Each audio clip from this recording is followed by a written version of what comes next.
Hello, today is February the 15th, and I'm going to be reading Deuteronomy chapter 34, and this is titled The Death of Moses, and it reads, Then Moses climbed Mount Nebo from the plains of Moab to the top of Pisgah, across from Jericho. There the Lord showed him the whole land, from Galilee to Dan, all of Naphtali, the territory of Ephraim and Manasseh, all the land of Judah as far as the western sea, the Negev, and the whole region from the valley of Jericho, the city of palms, as far as Zor. Then the Lord said to him, This is the land I promised on oath to Abraham, Isaac, and Jacob, when I said, I will give it to your descendants.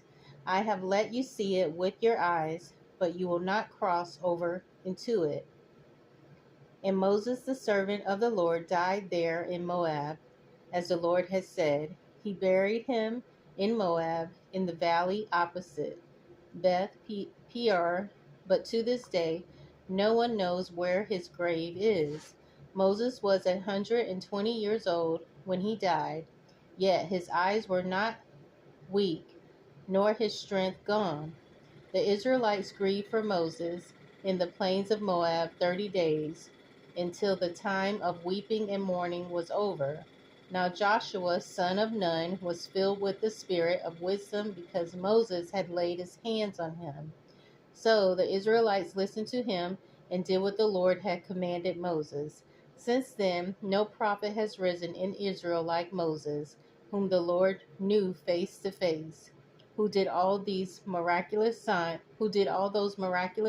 and wonders the Lord sent him to do in Egypt, to Pharaoh and to all of his officials and to his whole land.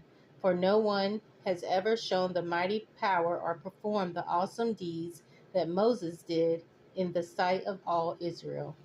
So that is the end of Deuteronomy chapter 34. I will start in the next book, and that is going to be the book of Joshua, and it will be the first chapter, chapter 1, and that will be titled The Lord Commands Joshua.